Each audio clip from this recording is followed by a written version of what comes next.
Recently हम लोग एक रोड ट्रिप पे गए हुए थे और सच बताऊं तो वो जगह हमें इतना अमेज किया जितना हम लोग एक्सपेक्ट ही नहीं किए थे।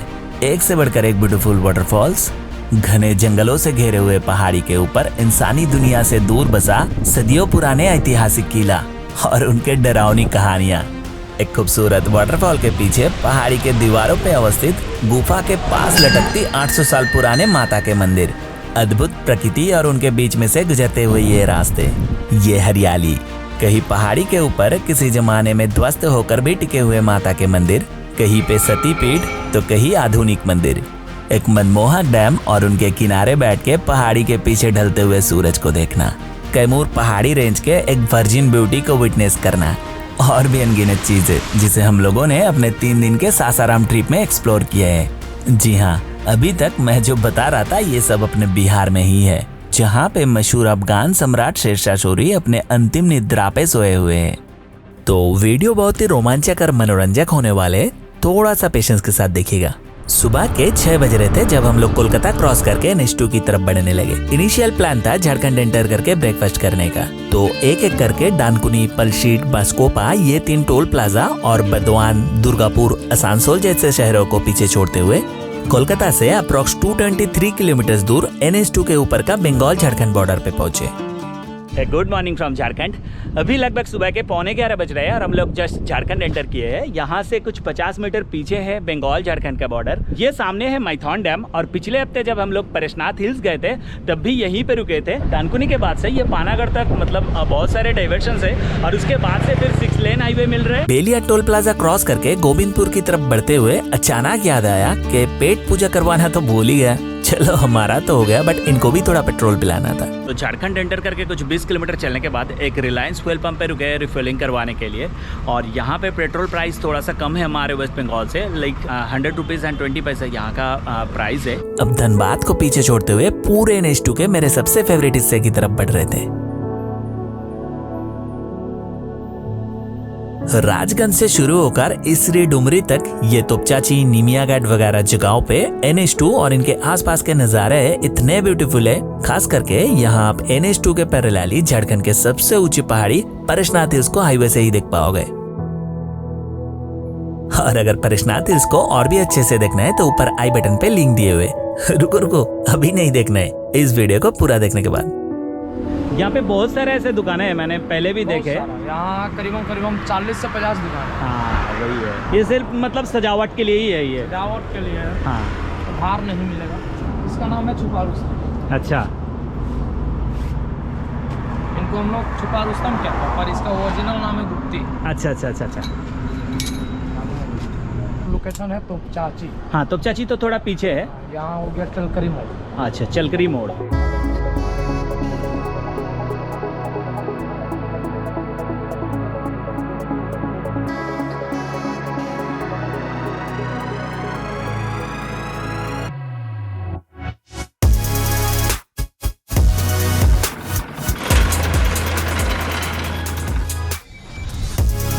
ये बगोदर से करीब 7 किलोमीटर पहले यहाँ पे रुके हैं गन्ने का जूस पीने के लिए। ये रोड साइड में यहाँ पे बहुत सारे ऐसे दुकानें हैं और ये लोग मतलब 365 डेज रहते हैं। ये यहाँ के लोकल गन्ने हैं और मतलब क्या बताए, ये माहौल देखो आप, पीछे का ये जंगल, ये नज़ारा और यहाँ छाँव में बैठ के गन्ने का जूस पीना, मतलब इससे बेहतरीन अभी कॉम्बिनेशन कुछ हो ही नहीं सकता। अभी कड़क धूप है, दोपहर का टाइम है। कोलकाता निवेदिता सेतु से मतलब जहाँ से हम लोग वीडियो शुरू किए थे वहाँ से अप्रोक्स 330 किलोमीटर आ चुके हैं और टाइम हो रहा है दोपहर के 1:30।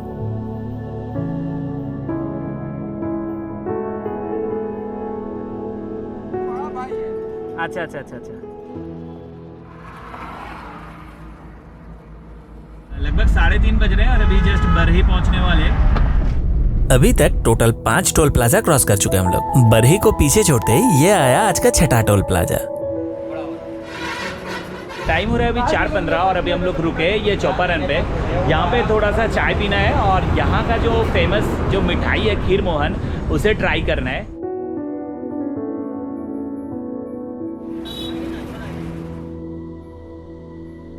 यहाँ ये चौपारन में कई सारे एक के बाद एक खीर मोहन के दुकानें हैं रोड साइड पे। हाँ, उतना कुछ खास नहीं है पर ट्राई जरूर किया जा सकता है। तो अभी हम लोग ये चौपारण फॉरेस्ट के अंदर से जा रहे हैं और अभी रास्ता ना ठीक ठाक है, मतलब यहाँ से आगे सासाराम तक हमें अच्छा रास्ता ही मिलेगा। बगोदर के वहाँ से चौपारण बाजार तक ये 60 to 62 किलोमीटर्स जो पैचेस था ये ना मतलब उतना अच्छा नहीं था, क्योंकि बीच बीच में रोड कंस्ट्रक्शंस का काम चल रहा था। मतलब जो छोटे छोटे शहर हैं उनके अंदर वहाँ पे ओवर ब्रिज बनने का काम चल रहे और पूरा रास्ता ना बिल्कुल खोद के रखा हुआ है उधर, तो वहाँ पे ट्रैफिक मूवमेंट बहुत ही स्लो था, तो इसलिए उस स्ट्रेच को कवर करने में ज़्यादा टाइम कंज्यूम हो गया, अदरवाइज ठीक ठाक ही था।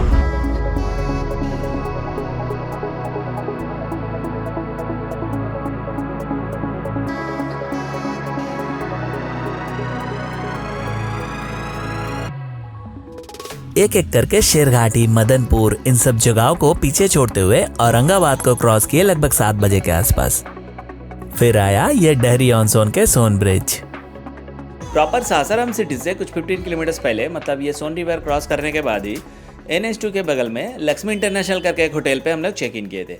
और यहाँ चेक इन करने का खास वजह ये था कि हमारे सासाराम ट्रिप के जो आइटिनरी थे उनके जो डे 1 के साइट सीन्स थे वो ये डहरी ऑन सोन से ज़्यादा इजीली एक्सेसिबल था।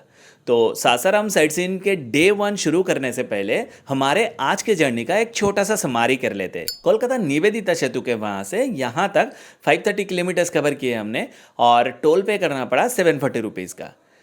रोड कंस्ट्रक्शन का काम चल रहे कई जगहों पे, so lots of diversions throughout the route. आप अगर बाई ट्रेन सासाराम आना चाहते हो तो सासाराम पहुंचते ही आपको कई सारे स्टेइंग ऑप्शंस दिख जाएंगे नज़दीक में ही। उन्हीं में से किसी एक में चेक इन करके आपको 3 दिन का एक साइट सीन प्लान बनाकर गाड़ी रिजर्व करके लेना है। तो चलिए एक्सप्लोर करते हैं सासाराम को।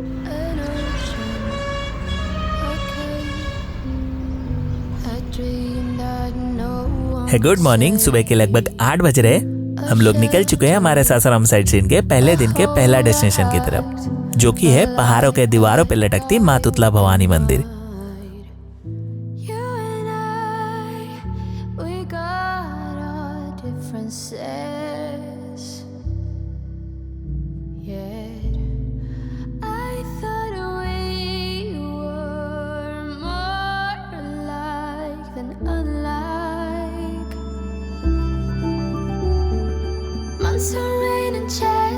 अभी हम लोग ये तिलोतू बाजार के बाद हाईवे 119 छोड़ के एक राइट टर्न ले चुके हैं, मतलब ये जा रहा है तुतला भवानी की तरफ। और ये ना एक गांव के अंदर से है ये रास्ता। बफेलोज एंड ट्रैक्टर्स यहाँ हमें लगभग हर घरों में दिखे और साथ में ये ग्रीनरीज देख के पता चलता है कि ये इलाका कितना कृषि निर्भर है।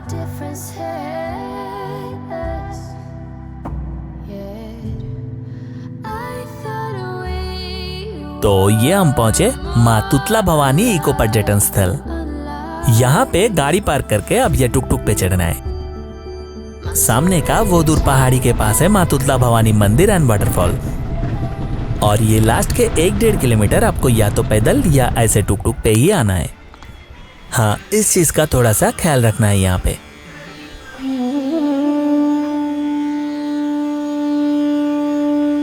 जगह जननी जगदम्बा है माता 1158 ईसा पूर्व से पूजा चालू है। अच्छा। खरवार वंश के राजा जो थे धवल प्रताप जी, वहीं आकर माता के प्राण प्रतिष्ठा डाले। वो सपने दी थी कि मैं यहाँ विराजमान हूँ।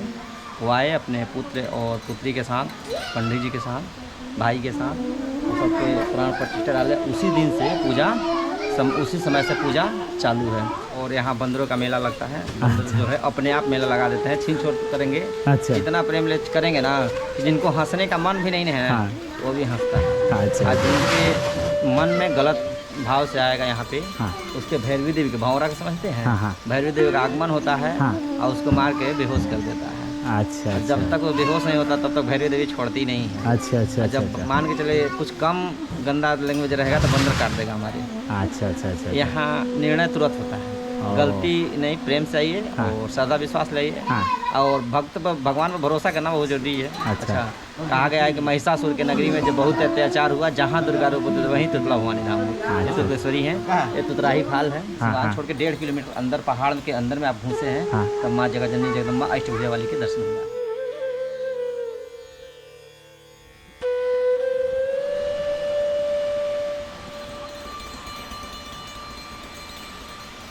तो गेट से एंट्री लेकर ये हैंगिंग ब्रिज होते हुए हम लोग मंदिर की तरफ आगे बढ़ रहे हैं।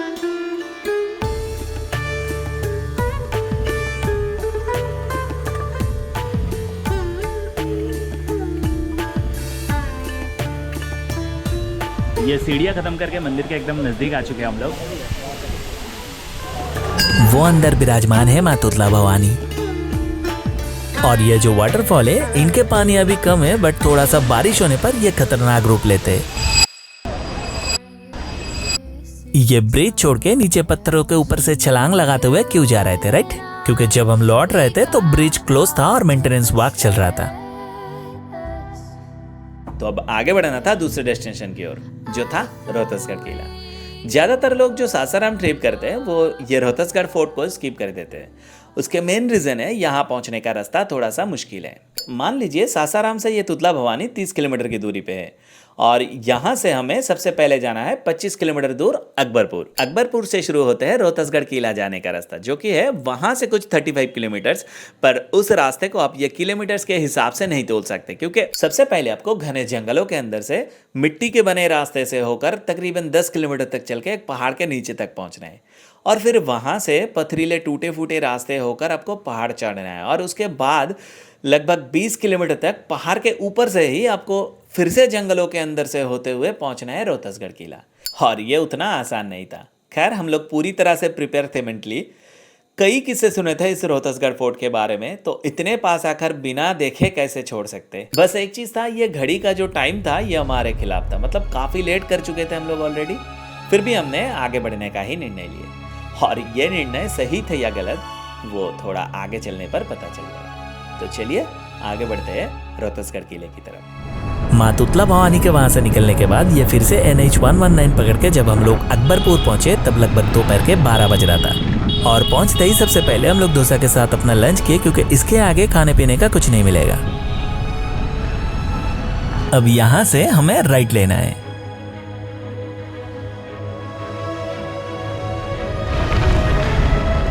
जंगलों के अंदर ये जो मिट्टी का रास्ता है, इस रोड पे हम लोग घुस चुके हैं और वहाँ एक भैया से पूछ रहे थे तो उन्होंने बताया कि भैया छोटा गाड़ी नहीं जाएगी, रास्ता बहुत ही ख़राब है। देखते हैं हालात कैसा है और हम लोग पहुँच पाते हैं या नहीं।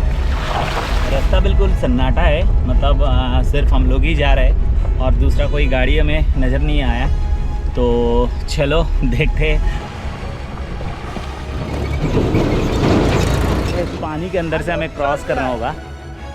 नीचे का सरफेस भी सॉलिड था, अभी तक प्लेन रास्ते से आ रहे थे और अब पहाड़ चढ़ना शुरू हो गया। रास्ते का हालत देखो, मतलब बहुत ही ख़राब है, पूरा पथरीला बोल्डर रास्ता है। वैसे अभी तक तो रास्ता ख़राब ही था। हाँ, इससे आगे और भी डेंजरस है, मतलब किसी भी तरह से चढ़ने का कोई भी चांसेस नहीं है। बड़ा गाड़ी स्टार्ट पाइएगा। हाँ, इतने दूर आए हैं, थोड़ा सा और ट्राई करना चाहते हैं। कहना मतलब जिस पॉइंट पे हमें लगेगा कि नहीं अब नहीं होगा और तो वहाँ से यू टर्न ले लेंगे। तो 3 घंटे लग गया यहाँ तक लौटने में। हाँ, तब तो बहुत दूर है। बहुत दूर है। तो गूगल दिखा रहे हैं और 50 मिनट ऐसा कुछ दिखा रहे हैं।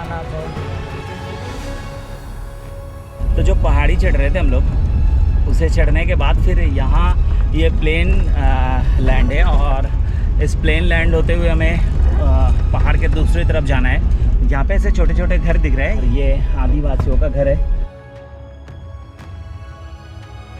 तो ये फाइनली एक बोर्ड दिखा रहल और यहाँ से रोहतस किला दिखा रहा है और 12 किलोमीटर्स। वेदर अभी देखो थोड़ा सा वेदर क्लाउडी हो रहा है और अभी बस यही प्रे करते हैं कि बस बारिश ना हो जाए, क्योंकि जिस रास्ते से हम लोग आए हैं उस रास्ते से सीरियसली मतलब अगर बारिश हो जाते ना तो उस रास्ते से लौटना नामुमकिन सा हो जाएगा।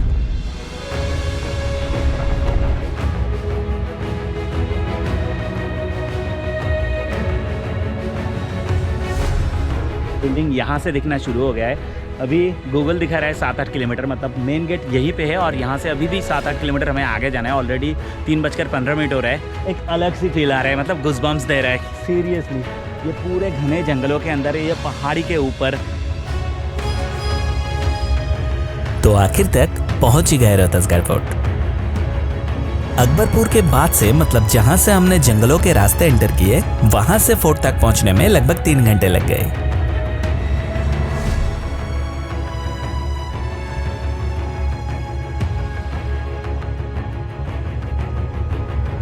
सदियों से कई सारे रोमांचक इतिहास दफने हुए हैं इस किले में, तो उस इतिहास की तरफ आगे बढ़ने से पहले किले के अंदर की तरफ बढ़ना जरूरी है। चलिए। तो फाइनली हम लोग रोहतसगढ़ फोर्ट के अंदर, ये मेरे पीछे है रोहतसगढ़ फोर्ट का मेन गेट, जहाँ से हम लोग अभी एंट्री लिए हैं। लगभग 3:45 बज रहे और फटाफट से इस जगह को अच्छे से एक्सप्लोर करना है, तो चलिए अंदर चलते हैं।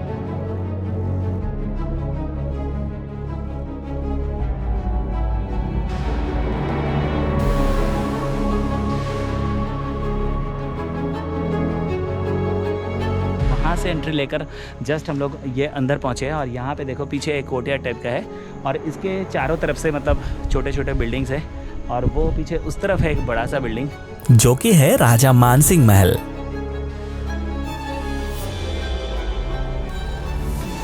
कुछ इतिहासकारों के मुताबिक 16 डायनेस्टी के राजा हरिश्चंद्र ने इस फोर्ट का निर्माण किया था और उनके बेटे रोहिताश्व के नाम से इस किले का नामकरण हुआ था रोहतसगढ़ किला। कुछ इंस्क्रिप्शन से ये भी पता चलता है कि ये बाद में 1223 सीई के आसपास खारीवाला डायनेस्टी के राजा श्री प्रताप ने भी इस फोर्ट को हासिल किया था। खारीवाला वंश के राजाओं ने ही यहाँ तक पहुंचने का रास्ता और 4 गेट्स भी बनवाए थे। फिर 1539 के आसपास अफगान सम्राट शेरशाह सूरी ने इस फोर्ट को कैप्चर किए और उन्हीं के टाइम पे हैबात खान द्वारा इस जमी मस्जिद को बनवाया गया। 1558 के बाद मुगल सम्राट अकबर के जनरल राजा मान सिंह ने इस फोर्ट को अपना हेडक्वार्टर बनवाए। उन्होंने इस फोर्ट का कुछ इंप्रूवमेंट्स भी करवाए और अपने लिए एक महल भी बनवाए। राजा मान सिंह के मरने के बाद इस फोर्ट पे मुगलों का अधिकार कायम हुआ। बाद में यह फोर्ट ब्रिटिशर्स के दखल में भी आया जब बंगाल के नवाब मीर कासिम ने इस फोर्ट में शरण लिए और उसे डिफीट करने ब्रिटिशर्स यहाँ पहुंचे। अंग्रेजों ने इस फोर्ट को काफी नुकसान भी पहुंचाए। कुछ साल पहले तक भी यह फोर्ट अनएक्सेसिबल था यहाँ के नक्सलाइट एक्टिविटीज की वजह से। घने जंगलों से घेरे टेबल टॉप पहाड़ी के ऊपर होने के कारण से यह फोर्ट बहुत हद तक सुरक्षित था। उसके बावजूद भी अलग अलग समय में कई मर्तबा इस किले का हद-बदल हुआ, अनगिनत मौतें भी हुए। तो पैरानॉर्मल एक्टिविटीज के कहानी भी जुड़ गए इस किले के साथ। आज से कुछ 200 साल पहले एक फ्रांसीसी इतिहासकार बुकानन इस फोर्ट को विजिट किए थे और उन्होंने अपने दस्तावेज में यहाँ पे पैरानॉर्मल एक्टिविटीज की भी जिक्र की है। खैर फिलहाल वो सब कहानी छोड़ के अपने कहानी पे फोकस करते हैं। ये अभी हम लोग जिस महल में खड़े हैं इसे राजा मान सिंह ने बनवाए थे। और एक चीज़ यहाँ पे हमने नोटिस किया, ये जो पीछे मेरे इस तरफ का जो सीढ़ी है, इस सीढ़ी से हम लोग नीचे उतरे और इमरान मेरे पहले उतरा था। क्लियरली सुना कि राइट साइड से इमरान बुला रहे हैं, लेकिन इमरान था मेरे पीछे इस तरफ। मतलब यहाँ पे कुछ साइंटिफिकली इसको ऐसे बनाया गया है उस जमाने में, मतलब ये साउंड ना यहाँ पे साउंड इल्यूशन हो रहा है। घड़ी में लगभग 5 बज रहा था और दिमाग में चल रहा था कि हमें अभी यहाँ से निकलना चाहिए, क्योंकि हमें उन टूटे फूटे जंगलों के रास्ते होते हुए 3 घंटे का सफर तय करना है नीचे तक पहुँचने में। और हम अगर अब भी निकलते तो भी थोड़ी देर में शाम हो ही जाएगा, लेकिन दिल कह रहा था कि थोड़ा और टाइम अगर यहाँ बिता पाता तो अच्छा होता। दिल और दिमाग का ये कन्फ्लिक्ट जब चल ही रहा था तब अचानक एक फैमिली आए 3 गाड़ियाँ लेकर। वो कुछ 16-17 लोग थे और वो अकबरपुर से थे। उन्होंने दोपहर के बाद वहाँ से निकले थे और ये मतलब 5 बजे के बाद वहाँ पहुँचे। तो उनसे जब हमारा इंटरेक्शन हुआ तो उन्होंने बताया कि भैया आप लोग अकेले हो, अभी मत जाओ क्योंकि अभी शाम हो ही जाएगा, तो एक काम करो थोड़ा और देर ठहर जाओ, हम लोगों के साथ आप लोग एक साथ लौटना।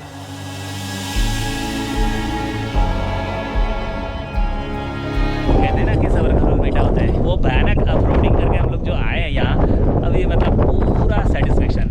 ये रोहतसगढ़ फोर्ट मतलब मौसम है, सीरियसली इसको बयां करना मुश्किल है। यहाँ एक्सपीरियंस करने के लिए जस्ट यहाँ पे आकर कुछ देर आपको टाइम बिताना है। और अभी थोड़ी देर पहले मतलब सूरज पूरी तरह से ढल चुका था बादलों के अंदर, अभी फिर से निकल गया। शाम होने के पहले का टाइम था, मतलब दिन और रात के बीच का ये ट्रांजिशन मोमेंट को इस फोर्ट के टॉप पे बैठ के विटनेस करना एक अलग ही एक्सपीरियंस था। पश्चिम की ओर सूरज ढल चुका था, उत्तर की ओर था घने बादल, पूरब में दूर सोन नदी की तरफ से आती तेज हवाएं और किले के सबसे ऊंची हिस्से पे बैठ के इन सब में खोए हम 3। एक अलग ही शाम था वो।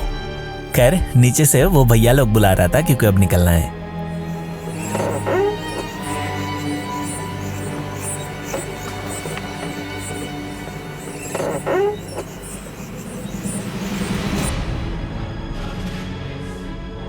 लगभग 6:30 बजे वहां से निकल के 10 बजे करीब अकबरपुर क्रॉस करके रात के 11:30 बजे हम लोग सासाराम पहुंचे। अ वेरी स्पेशल थैंक्स उस फैमिली को हमें उनके साथ शामिल करने के लिए। तो इस वीडियो को यही पे एंड करते हैं। वीडियो कैसा लगा कमेंट करके बता सकते हो, और अगर अच्छा लगे तो क्या करना है बताइए आप लोगों को। चलिए मिलते हैं एक नए वीडियो में, तब तक के लिए बाय।